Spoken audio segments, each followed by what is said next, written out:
Bonjour à tous. Bonjour à tous à cette session webinaire que nous avons aujourd'hui avec Cédric Vial, auteur de la méthode J'adore. Et également nous accompagne Sandra Ossir, coordinatrice éditoriale de FLE. On vous donne donc la bienvenue à cette session webinaire. Bonjour Sandra. Bonjour. Et bonjour Cédric. Bonjour. Donc, Cédric va nous présenter aujourd'hui cet atelier.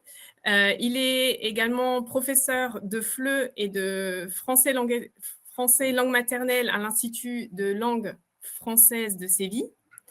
Il enseigne à différents publics, enfants, adolescents, adultes et également en entreprise, à tout type de niveau. Il est également correcteur-évaluateur des examens DELF et DALF, et il participe activement au dispositif DELF scolaire et junior. Au sein de Clé Internationale, il est co-auteur des méthodes pour adolescents La Classe, J'aime et J'adore, ainsi que des manuels DELF, ABC DELF B1 et ABC DELF B2. Voilà, donc j'ai oublié de me présenter, donc je suis Priscilla, qui est déléguée pédagogique de français pour l'Espagne. Bienvenue à tous et bonne session. On va donc commencer par une grande question. Pourquoi utiliser le jeu en classe ? Bonjour à tous et à toutes. Merci d'être là aujourd'hui. Merci Priscilla pour la présentation et la question. Alors, avant de commencer ce webinaire, on va commencer effectivement à parler un peu de généralité pour se centrer ensuite sur des choses beaucoup plus spécifiques. Pourquoi on utilise le jeu en classe ou pourquoi il faut essayer d'utiliser le jeu en classe? Eh bien, il y a trois raisons particulières ou trois raisons principales. La première qui est casser la routine. La première chose de l'utilisation, le premier argument, j'ai envie de dire, pour utiliser un jeu en classe, c'est casser la routine, moderniser les cours et donner un aspect amusant à l'apprentissage. Nous sommes des professeurs de langue étrangère et on a beaucoup de matériel, on a beaucoup d'options que nous pouvons mettre en place dans nos classes pour casser les routines.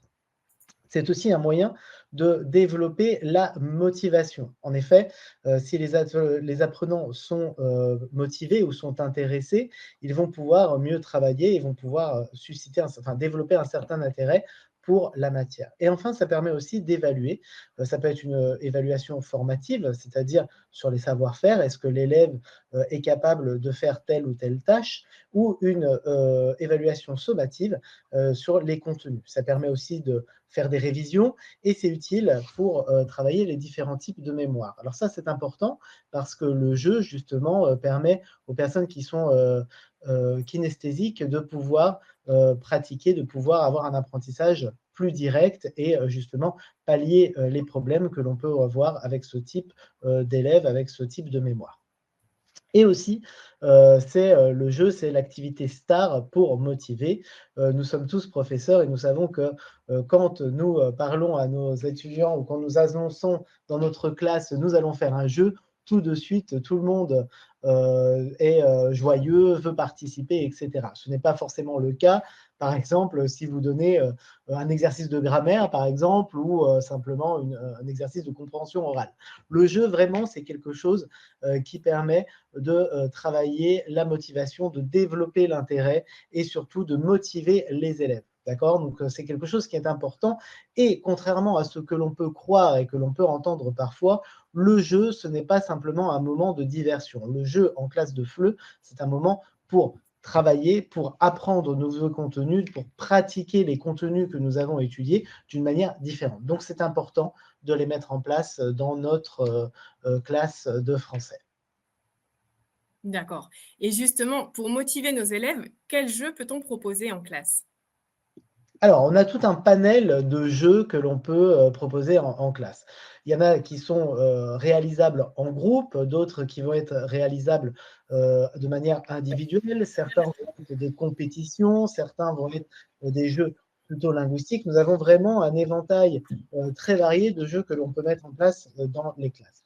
Je vais vous en présenter plusieurs. Il me faudrait plusieurs heures pour pouvoir tous vous les présenter. Bien évidemment, je n'ai pas le temps malheureusement aujourd'hui de m'attarder sur tous les jeux possibles et inimaginables, donc j'en ai sélectionné certains qui sont facilement utilisables et faciles à mettre en place dans nos cours. Le premier jeu, ce sont les devinettes. Pardon. C'est un jeu facile, pratique et ludique. Pourquoi on utilise les devinettes en classe de FLE ou en classe de langue en général? Eh bien, parce que ça permet de développer les compétences de production orale, de compréhension orale, mais aussi de production écrite et de compréhension écrite. Quand on donne une devinette, elle peut être à l'écrit ou elle peut être à l'oral. Tout dépend de ce que l'on veut travailler. Mais c'est une activité complète. En plus, dans une devinette, on va travailler souvent le lexique ou la grammaire, on va utiliser une structure que nous avons vue en classe ou un mot de vocabulaire que nous avons étudié. Donc c'est une activité complète qui permet de travailler les 4 compétences en incluant également le lexique et la grammaire.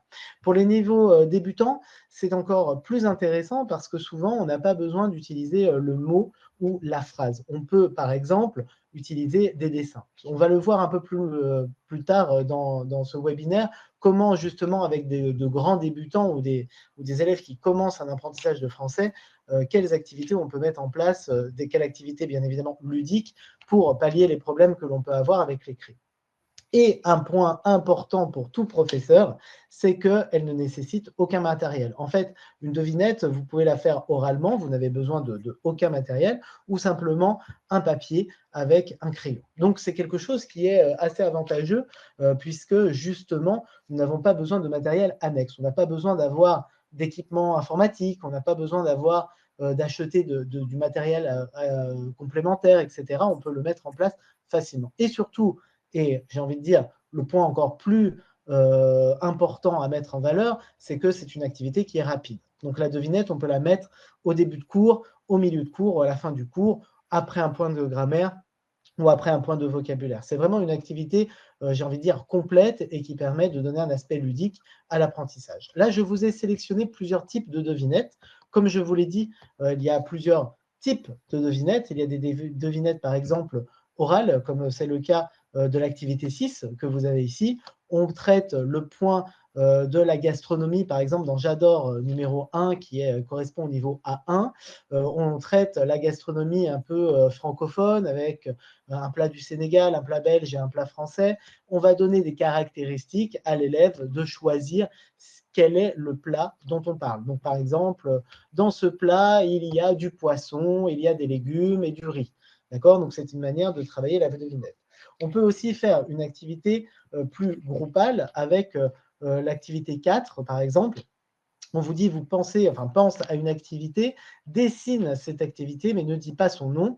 Tes camarades devinent, le premier qui trouve gagne un point. D'accord? Ça, c'est un point important. C'est une manière assez astucieuse de travailler la devinette. Pourquoi? Parce qu'on n'a pas besoin de recourir aux mots.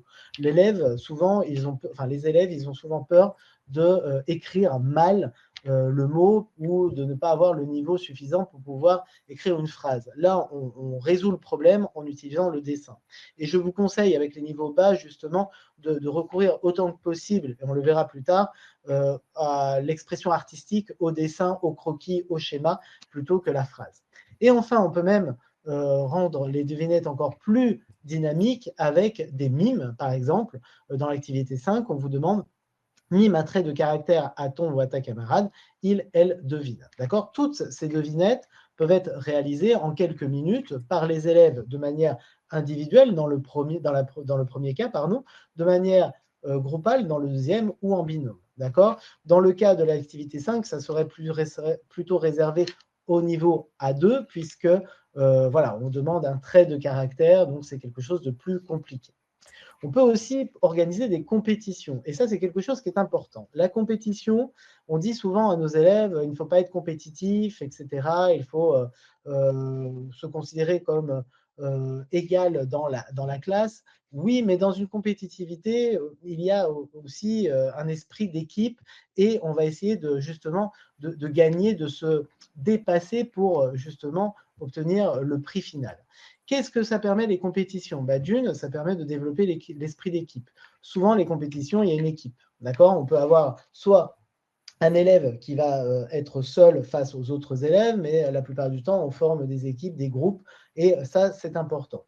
Les compétitions, elles peuvent se décliner sous différentes formes et développer des compétences comme la compréhension et la production. Quand nous sommes en train d'organiser une compétition, l'élève va devoir comprendre certains énoncés, va devoir produire d'autres énoncés, donc c'est quelque chose qui est important. Et en plus, ça permet de travailler des points qui sont parfois un peu plus difficiles à travailler, comme c'est le cas de la phonétique ou le lexique. Je vous ai mis encore quelques exemples, toujours des niveaux 1 et 3 de J'adore, de la nouvelle méthode pour adolescents. Le premier exemple dessine un émoticône, les autres devinent, le ou la plus rapide gagne un point. D'accord? Donc ici, nous sommes dans une compétition, nous sommes en groupe. Vous devez faire deviner par, encore une fois, l'aspect artistique un émoticône. D'accord? Donc il y a un esprit de compétition. On peut travailler la phonétique. Comme je vous l'ai dit, c'est l'activité suivante. On vous dit par groupe de 4, vous avez 2 minutes pour inventer une phrase sur l'écologie avec le plus grand nombre de sons pe et be. L'équipe qui en écrit le plus gagne. D'accord? Donc là, on est en train de travailler un point important, un point difficile qui est le pe, le be. Enfin, la phonétique en général, ce n'est pas quelque chose qui soit très dynamique dans la classe. Donc, on peut travailler de cette manière un peu plus ludique la phonétique. Comment on va faire? Eh bien, on va organiser une compétition. Les groupes doivent inventer une phrase avec le plus grand nombre de pe, de be. On laisse les groupes réaliser, j'ai envie de dire, en autonomie, mais on supervise quand même ce qu'ils sont en train de faire. On vérifie si la phrase est correcte et est intelligible. Et l'équipe qui a le plus de pe et de be dans sa phrase remporte un point. On peut le faire en plusieurs étapes. On pourrait, par exemple, laisser 1 minute, on peut donner, là on donne 2 minutes, on peut raccourcir le temps, on peut demander aux élèves d'écrire plusieurs phrases, etc., etc. Autre chose, posez des questions à votre camarade sur votre emploi du temps. Le premier qui donne la bonne réponse gagne un point. Par exemple, jeudi, on a quelle matière à 11 heures?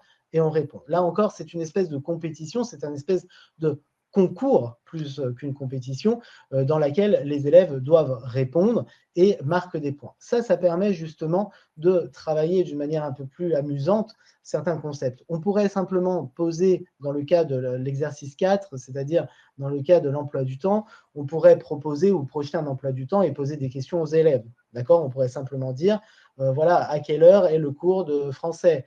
Qu'est-ce que tu as à midi? Etc. etc. Est-ce que c'est très ludique et très dynamique? Non, on va essayer justement de donner un aspect un peu plus ludique, un peu plus participatif en organisant ce genre de compétition. Qu'est-ce qui va se passer? Eh bien, l'élève va vouloir gagner, donc il va pouvoir déjà d'une se concentrer sur ce qui a été dit, va vouloir également répondre correctement pour obtenir des points. Et bien évidemment, comme dans toute compétition, l'objectif c'est de gagner, même si ici on ne gagne que des points. Donc c'est un aspect assez intéressant que l'on peut utiliser. Il y a d'autres jeux, des jeux qui sont plutôt linguistiques que l'on peut utiliser en classe. D'accord? On peut utiliser le pendu, c'est un jeu traditionnel, mais qui fonctionne très bien pour travailler le vocabulaire. Le loto, bien évidemment, pour travailler les chiffres. Le lotophone. Alors peut-être que vous ne savez pas ce que c'est le lotophone. Le lotophone, c'est le même principe que le loto, mais on va utiliser des mots dont les caractéristiques phonétiques sont très proches. Je sais, et vous le savez aussi bien que moi, que les élèves ont souvent des difficultés entre ve et be ou sur les voyelles nasales. Par exemple, dans un lotophone, on pourrait travailler sur les 3 nasales, le en, le un et le on, en proposant des mots dont les sonorités sont très proches. Par exemple, bon, ban et bain. Qu'est-ce que l'on va faire? Ce n'est pas le professeur qui va lire les mots, parce que sinon, ça reste une activité de discrimination classique.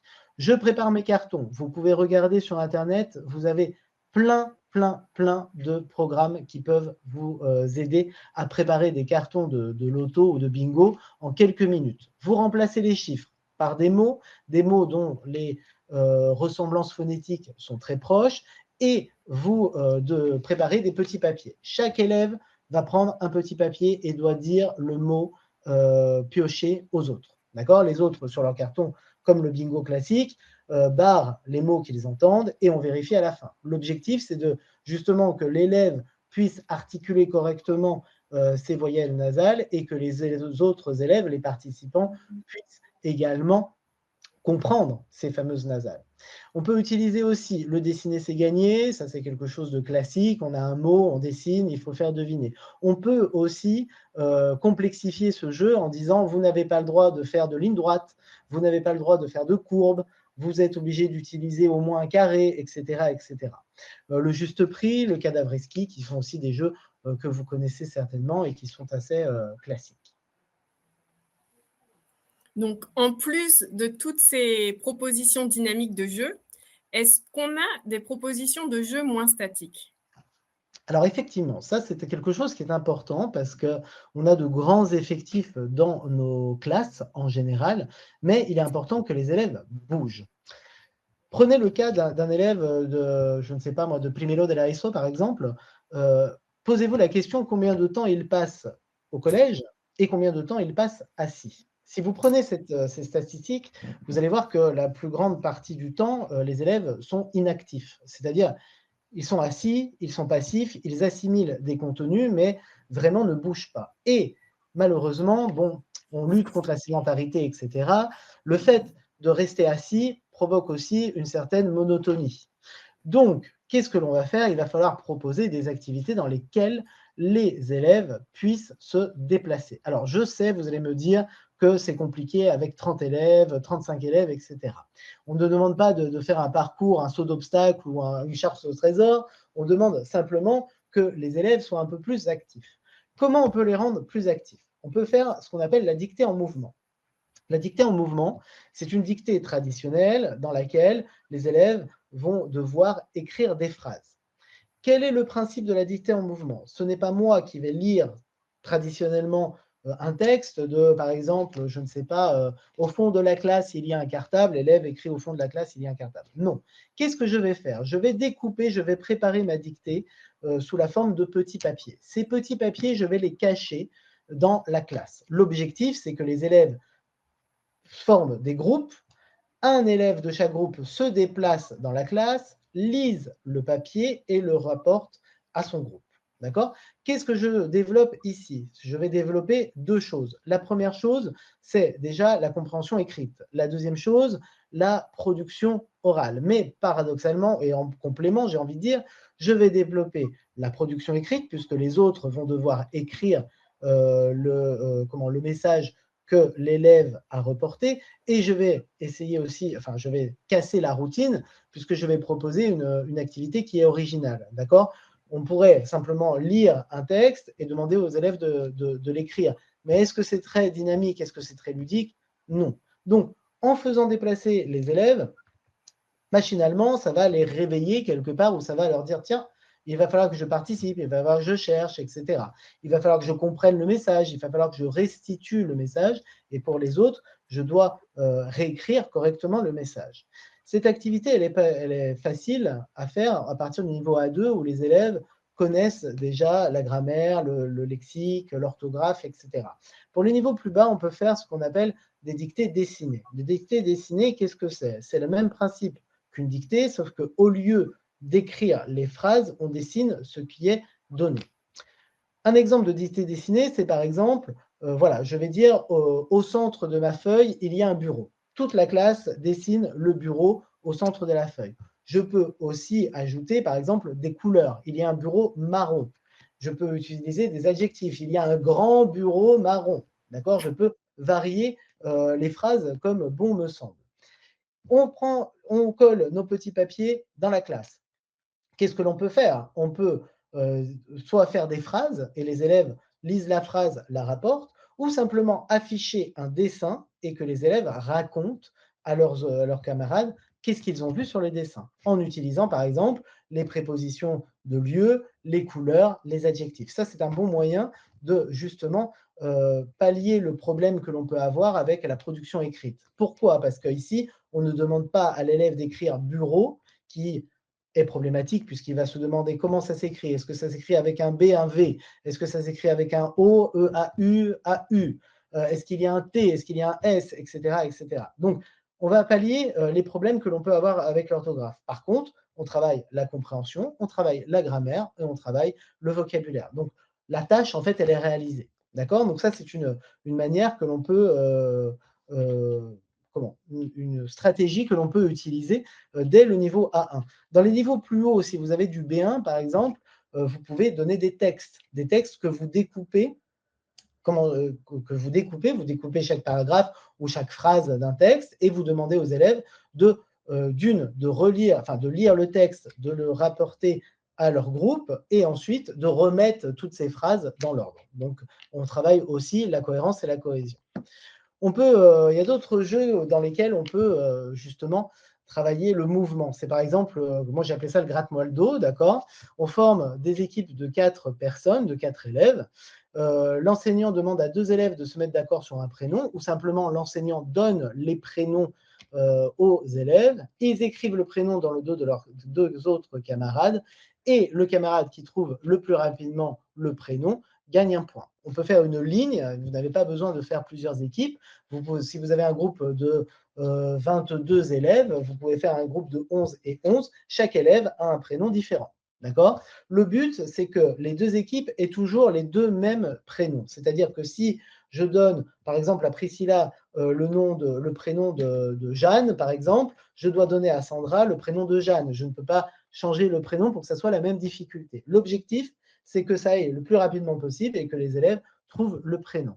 On peut aussi faire la même chose avec les chiffres et les nombres, d'accord? Les chiffres de 0 à 9, par exemple, si c'est du 1, ou des nombres qui sont un peu plus compliqués à partir du A2, par exemple le fameux 60, 70, 80, 90, etc.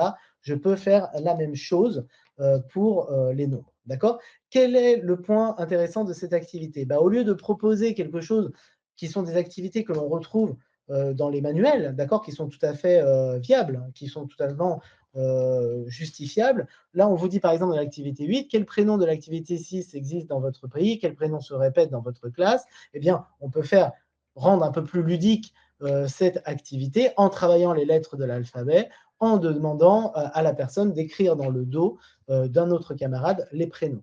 Qu'est-ce que je développe ici? Eh bien, simplement, je vais développer la compréhension, l'orthographe, d'accord? Parce qu'il va falloir, si je dis la personne s'appelle, je donne un prénom compliqué, mais Laurent, il va falloir savoir comment ça s'écrit. Si je dis la personne s'appelle Cédric, c'est la même chose, d'accord? Et le reproduire dans le dos de la personne. La personne va devoir deviner de quel prénom il s'agit, d'accord? Et ensuite, on peut demander aux élèves de venir au tableau écrire les prénoms.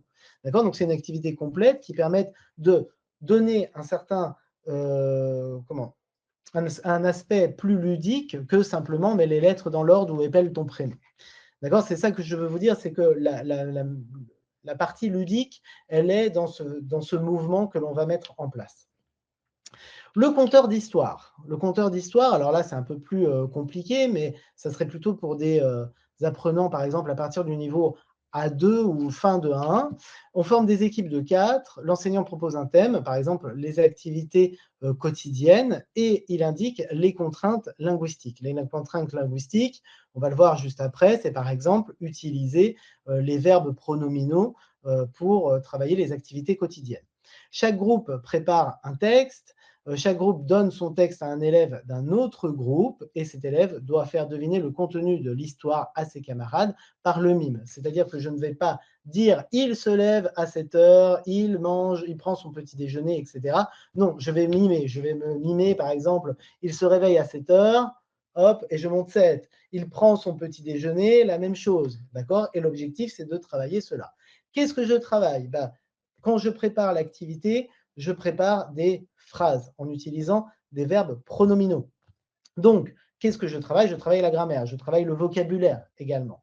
Ensuite, si c'est à moi de mimer la journée de mes camarades, je vais travailler la compréhension écrite. Qu'est-ce qu'il a voulu écrire? Je vais travailler également le vocabulaire.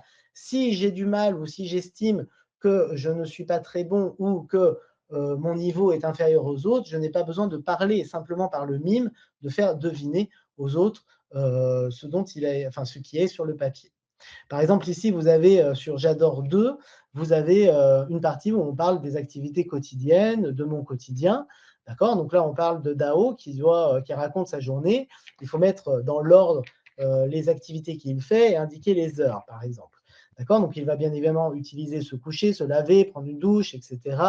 On voit le point de grammaire avec je me douche, tu te douches, et il se douche pour les verbes pronominaux. On peut proposer le compteur d'histoire à partir de cette activité. C'est-à-dire, on fait les activités du livre, on contextualise la grammaire, le vocabulaire, on voit justement les mots qui sont problématiques, les structures grammaticales, et ensuite, on s'assure, comme je vous l'ai dit tout à l'heure, par rapport au jeu, on va s'assurer que l'élève a bien compris. Donc, on va faire une mini-évaluation d'une manière un peu plus ludique. Je pourrais demander à mes élèves, par exemple, d'une manière plus traditionnelle, eh bien, écrivez sur un papier, vous faites une rédaction sur qu'est-ce que vous faites la journée. Est-ce que c'est ludique? Non. D'accord? Là, on va essayer de susciter l'intérêt de nos élèves.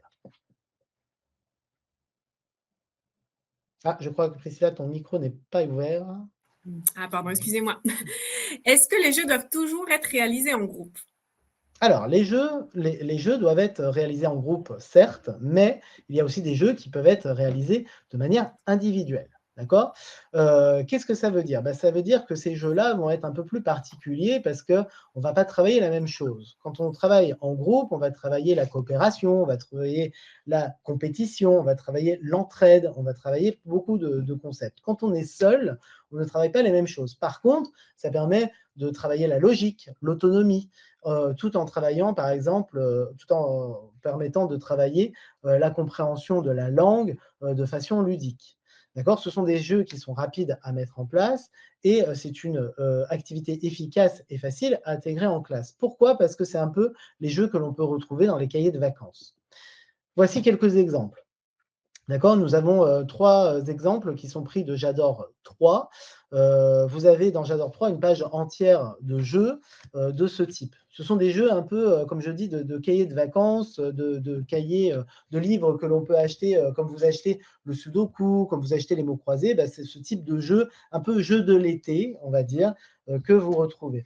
Qu'est-ce que l'on travaille? On va bien évidemment travailler l'aspect ludique, mais n'oublions pas que nous sommes en classe de langue. Donc, on va devoir travailler quand même quelque chose en relation avec la langue. Par exemple, dans le premier, nous avons un labyrinthe. Il faut suivre avec son doigt ou son crayon, peu importe, le chemin et trouver quelle est l'émotion, qu'est-ce qu'ils ressentent. D'accord? Donc, on suit par exemple Mia. Mia, elle est heureuse. D'accord? Tom, Tom, ça n'a pas l'air d'aller, il est en colère, etc., etc. Qu'est-ce que je suis en train de travailler? Je suis en train d'associer la personne avec une émotion qui n'est pas écrite. D'accord? C'est à moi d'interpréter l'émoticône qui a été utilisé pour justement trouver l'émotion. Et en plus, comme il y a des garçons et des filles, on va jouer sur le masculin et le féminin. Est-ce que j'ai l'impression de travailler la grammaire et le vocabulaire? Non. Pourquoi? Parce que c'est un aspect ludique. La même chose avec chez Madame Irma. Chez Madame Irma, on a Madame Irma, voilà, elle a quelques problèmes de diction, on n'a pas trop bien compris ce qu'elle voulait dire. Dans sa boule de cristal, heureusement, il y a encore des verbes et des terminaisons, à vous de retrouver ces verbes et ces terminaisons dans son message. Donc plus tard, quoi dans une grande ville? On n'a pas compris, tu vivras par exemple dans une grande ville. Est-ce qu'on se rend compte que nous sommes en train de travailler la grammaire? Non, j'aurais pu faire un exercice beaucoup plus simple en disant complète le message de Madame Irma avec les verbes au futur. Je mettais vivre et voilà. D'accord? Là, je donne un aspect plus ludique à l'apprentissage puisque je vais chercher dans la boule de cristal ces choses, les mots dont j'ai besoin, les terminaisons dont j'ai besoin. Et ensuite, on a d'autres jeux. On peut avoir des messages codés aussi qu'il y a dans les niveaux de J'adore, par exemple le niveau 1 et 2. Il y a des messages codés avec des lettres à retrouver. Et on a des jeux, par exemple, comme le message a été écrit à l'envers. Donc, on va essayer de travailler à l'envers, de lire ce qui a été écrit à l'envers pour trouver la phrase. D'accord? Il n'y a pas d'espace, il n'y a pas de ponctuation, etc. Il faut remettre ce message à l'endroit. Okay? Qu'est-ce que l'on travaille dans ces 3 jeux? On travaille non seulement le vocabulaire, on travaille la grammaire, on va travailler par exemple la cohérence de la phrase, on va travailler la séparation des mots, j'ai envie de dire, d'accord? Mais on travaille la langue. Mais est-ce qu'on travaille la langue d'une manière classique? Est-ce que c'est Mia est heureux, heureuse, Tom est en colère, fâché, etc., etc. Non. D'accord? Je travaille d'une manière un peu plus ludique. Et ça, c'est important. Pourquoi? Parce que justement, les élèves qui décrochent ou qui ne sont pas très motivés, leur proposer des jeux, ça permet de les raccrocher. C'est-à-dire, ça permet de les motiver un peu plus en proposant des activités qui sont ludiques, des activités qui sont intéressantes et qui sont réalisables, pas forcément en groupe, de manière autonome. Ces jeux, vous pouvez également les utiliser en guise de révision, par exemple. Vous pouvez demander à l'élève, au lieu de demander à l'élève, voilà, tu vas faire cet exercice pour voir si tu as bien compris. Non, on peut lui demander à la maison, par exemple, de faire ces exercices et de donner un aspect un peu plus ludique à l'apprentissage. Ah, Priscilla, le micro. Et quelle est la place du numérique dans tout ça? Alors, le numérique, c'est important. Et alors, il faut faire attention à ce qu'on entend par numérique. Numérique, c'est un grand mot, on va dire, qui englobe beaucoup de choses. On peut parler de l'intelligence artificielle, on pourrait parler de l'utilisation des TIS, d'accord, dans le numérique. Bien évidemment, nos élèves sont des des natifs digitaux. Ils savent parfaitement utiliser les outils numériques, donc il faut les utiliser. On ne peut pas dire, voilà, on va se passer du numérique en classe, ce n'est pas possible. Là, moi, je ne vais pas me centrer sur l'intelligence artificielle parce que c'est un autre débat dont on aurait beaucoup à dire, mais pour le moment, on va se centrer sur la ludification et la gamification des activités. Les deux choses à prendre en considération, c'est la différence entre ludification et gamification. Quand on parle de numérique, on va gamifier les activités, c'est-à-dire que l'on va utiliser le jeu vidéo, si on peut dire ça comme ça, pour rendre plus ludique une activité. La ludification, c'est ce qu'on a vu un peu jusqu'à maintenant, c'est-à-dire on va transformer une activité en jeu, mais un jeu qui est réalisable sans outils numériques. La gamification implique automatiquement l'utilisation d'un ordinateur, d'un téléphone portable et d'Internet. Enfin, et ou, plus exactement. Par exemple, une activité que l'on peut gamifier, qui est facile à gamifier, ce sont les activités sur la famille. La famille, c'est un point que l'on traite au niveau A1, vous le savez, c'est souvent des arbres généalogiques, comme vous avez ici, d'accord, qui permettent de travailler d'une manière efficace et rapide qui est qui. C'est-à-dire qu'on ordonne, voilà, les frères et sœurs, ma cousine, mon cousin, ma tante, mon père, etc., etc. Pour gamifier cette activité, qu'est-ce que l'on peut faire? On peut recourir à plusieurs choses. On peut utiliser, par exemple, ce genre de programme qui est, comme par exemple Geniali, d'accord, qui propose des trivial poursuites. D'accord, le trivial poursuite, c'est comme son nom l'indique et vous le savez parfaitement, vous avez des catégories, vous devez répondre à des questions. D'accord, je pourrais très bien dire le père de ma mère, c'est, etc. D'accord, à l'élève, ou simplement utiliser Geniali pour donner un aspect un peu plus ludique. Le fait d'utiliser un ordinateur portable ou un téléphone portable, ça donne tout de suite un autre sens à l'apprentissage. Alors, je sais que vous allez me dire que les téléphones portables sont interdits dans les classes, oui, mais souvent les élèves ont des tablettes, ont des ordinateurs portables, etc. Donc, vous pouvez, par exemple, avec Geniali, utiliser ces outils. D'accord? Vous n'êtes pas obligé d'utiliser un téléphone portable. Qu'est-ce que l'on travaille? On va travailler, par exemple, on va dire que le rose, c'est le vocabulaire. On peut utiliser le bleu si on est en train de voir, alors là, vous ne le voyez pas trop, mais il y a les possessifs quelque part ici, d'accord? Alors, on ne le voit pas trop, mais ils y sont.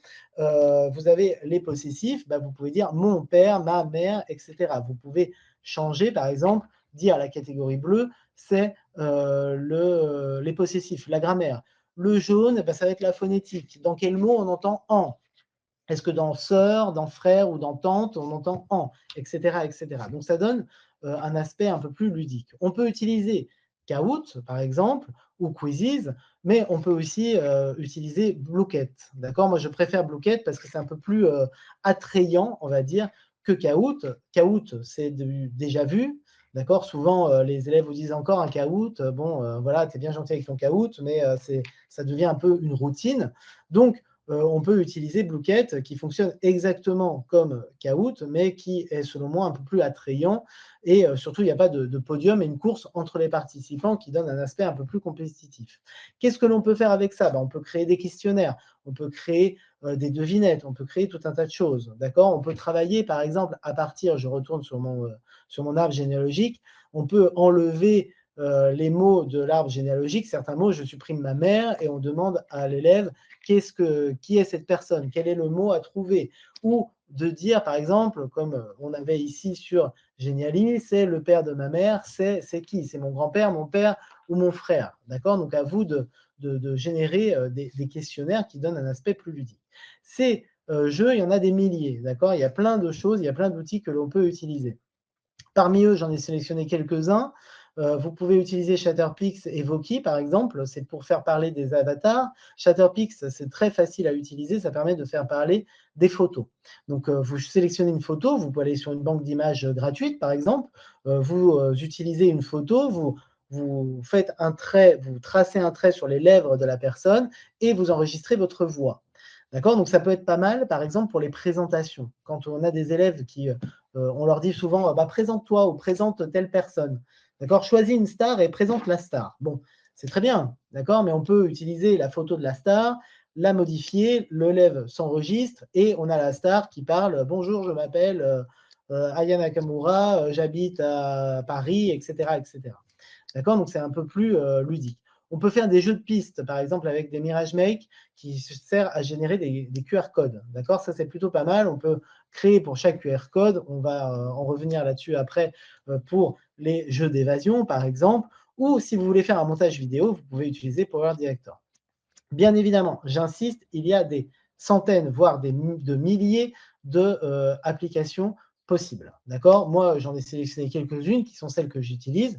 Il y en a forcément d'autres que vous trouverez peut-être plus simples ou plus faciles à utiliser. D'accord? Là, ce sont simplement des choix, on va dire, personnels. Vous m'entendez? Oui, c'est bon. Donc, maintenant, on va parler des jeux de société. Sont-ils utiles pour l'apprentissage du français?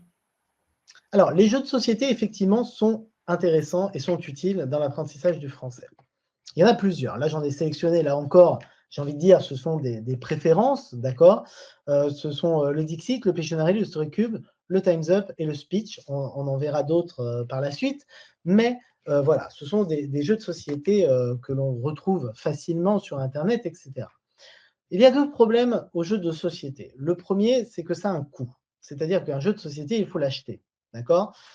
Si vous commencez à acheter plusieurs jeux de société, ça peut aller très vite dans, dans votre portefeuille, puisque voilà, les jeux de société, en général, ne sont pas très bon marché, si j'ai envie de dire.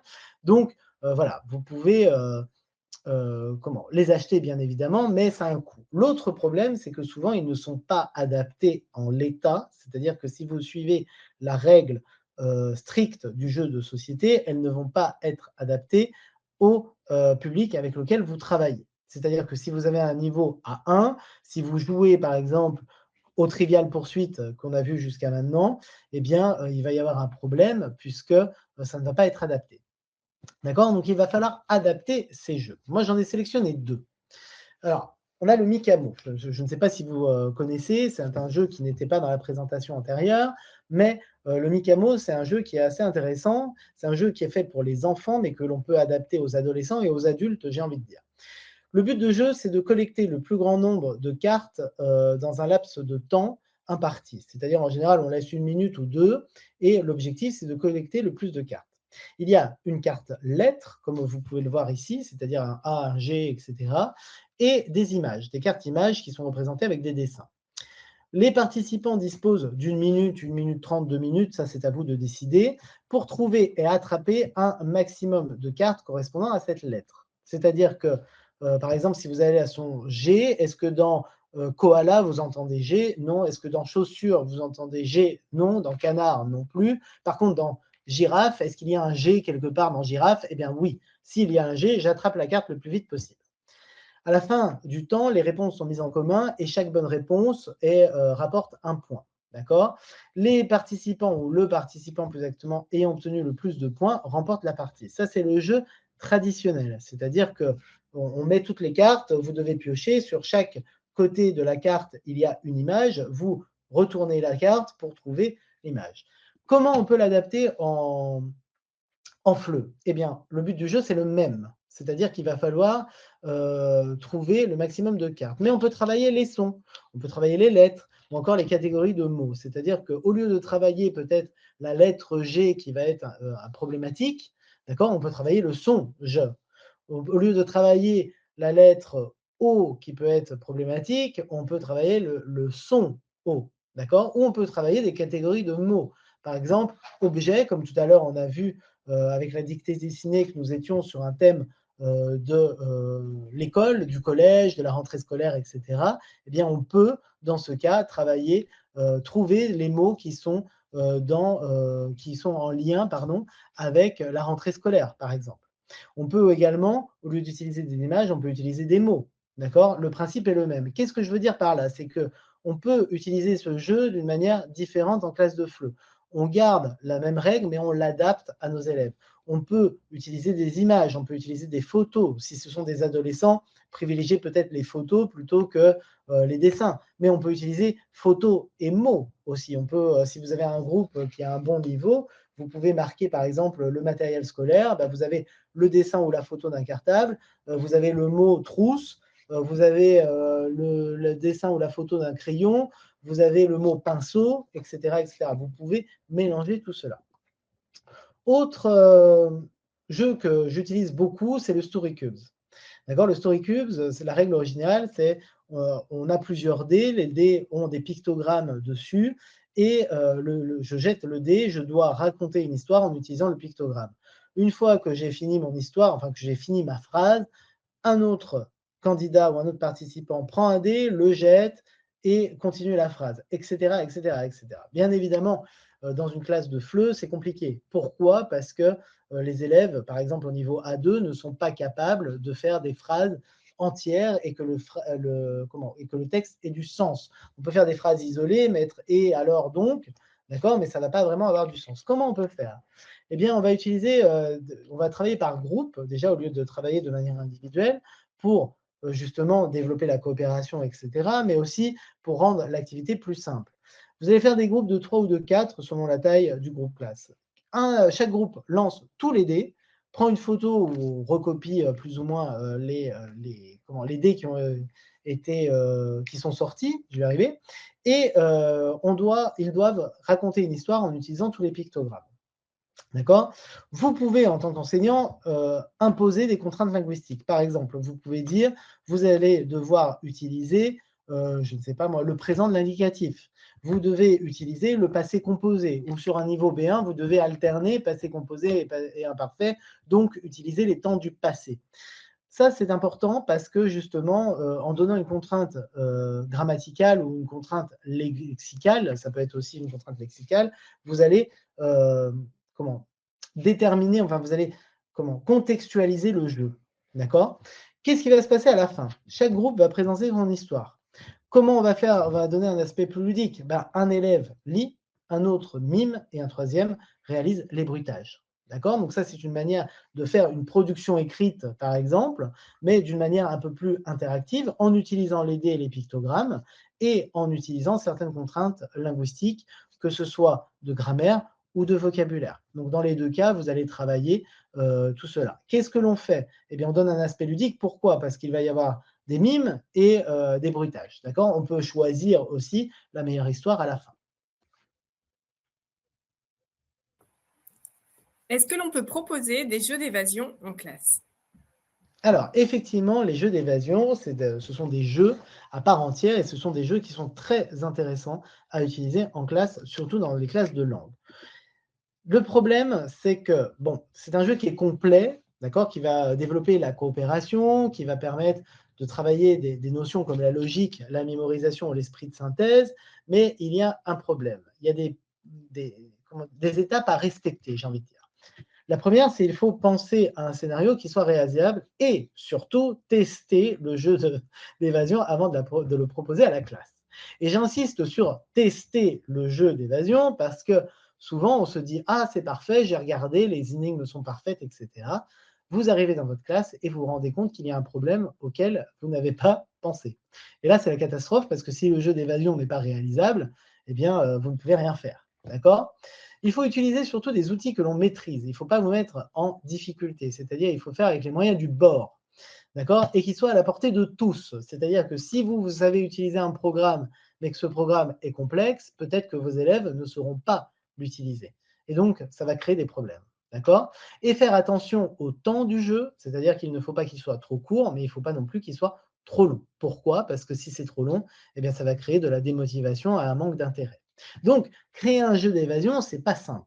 D'accord? C'est quelque chose, c'est une tâche qui est complexe. Mais dans J'adore, par exemple, vous avez des jeux d'évasion qui ont été faits clés en main. C'est-à-dire que ces jeux d'évasion vont vous permettre de travailler le vocabulaire, la grammaire, va pouvoir travailler en groupe, il va falloir résoudre des énigmes, etc., etc. Je vous présente un jeu d'évasion. D'accord? Là, c'est par exemple sur J'adore 3. Nous sommes en train de parler des loisirs, etc. D'accord? Vous avez un jeu d'évasion.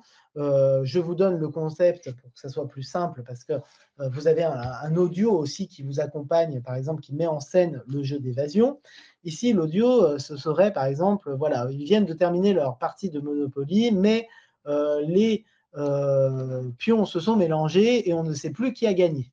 Donc, vous avez une série d'énigmes et d'indices qui vont permettre de résoudre ce jeu d'évasion. D'accord? Ces énigmes et ces indices sont en lien, tous en lien, j'ai envie de dire, avec ce que vous avez traité dans l'unité. C'est-à-dire, vous allez revoir, par exemple, la première lettre du prénom du gagnant est présentée dans 2 activités pratiquées pour rester en forme. D'accord? L'indice, c'est observe Nathan et Lola, que sont-ils en train de faire? Nathan et Lola, Nathan, c'est lui, Lola, c'est elle. Vous allez dire, par exemple, de la danse, donc activité que vous avez vue dans l'unité, et le yoga. D'accord? Donc, vous allez travailler, par exemple, le vocabulaire. Vous allez aussi travailler, par exemple, la grammaire. La deuxième lettre est cachée dans les pensées de Lola. Lis le texte et complète avec un pronom personnel COD. On retourne chez Lola. Voilà, à mon avis, j'ai gagné cette partie, les autres ont perdu, c'est sûr. D'accord? On va travailler la grammaire. On va utiliser les pronoms COD.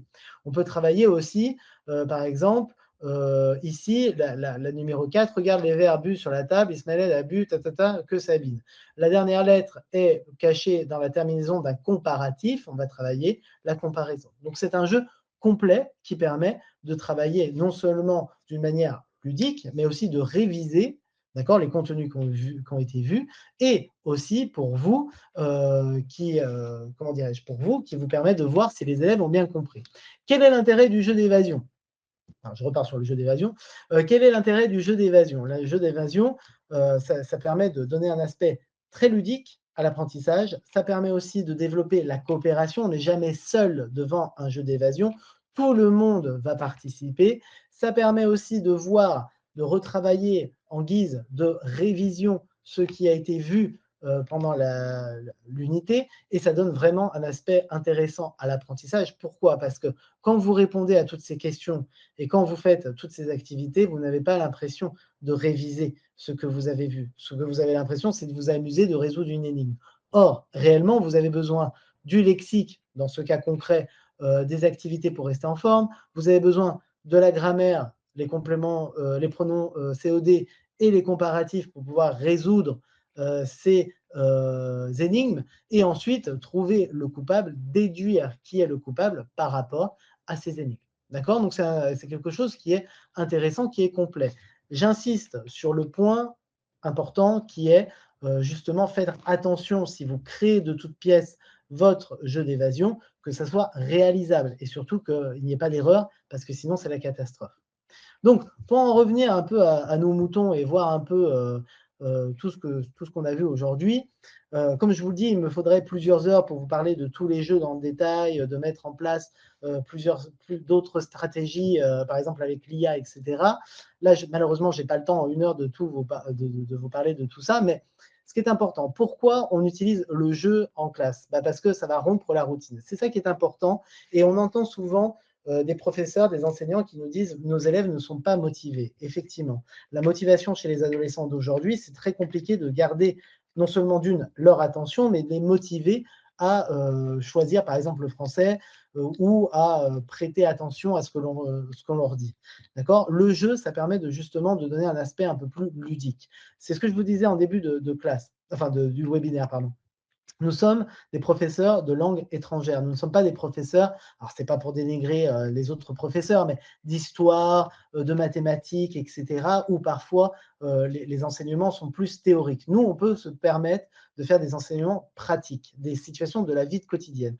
Donc, n'hésitons pas à, d'une, faire bouger nos apprenants. D'accord? Le cours de français, c'est quelque chose qui doit être quelque chose de motivant pour les apprenants. De les faire bouger, de proposer des activités qui soient intéressantes, des activités qui soient ludiques, d'accord? Pour éviter justement que ça soit inintéressant, que ça soit monotone, etc.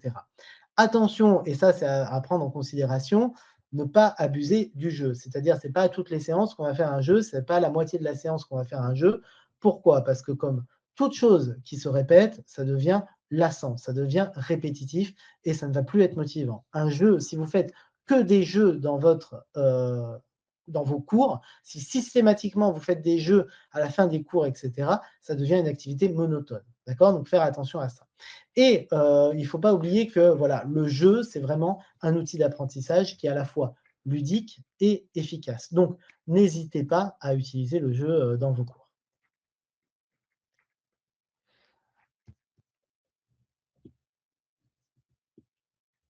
Ah, Priscilla n'a plus... Non. Bon, merci Cédric de toutes ces informations, de toutes ces ressources que tu nous partages. Et puis, demandez aux professeurs si vous avez des questions, n'hésitez pas à nous les écrire dans la partie chat que vous avez dans la colonne de droite. On est à votre disposition. Et puis, Cédric, on peut aussi partager nos mails peut-être. Voilà. Vous avez le contact de Cédric et également mes coordonnées. Si vous avez des questions, n'hésitez pas à nous contacter.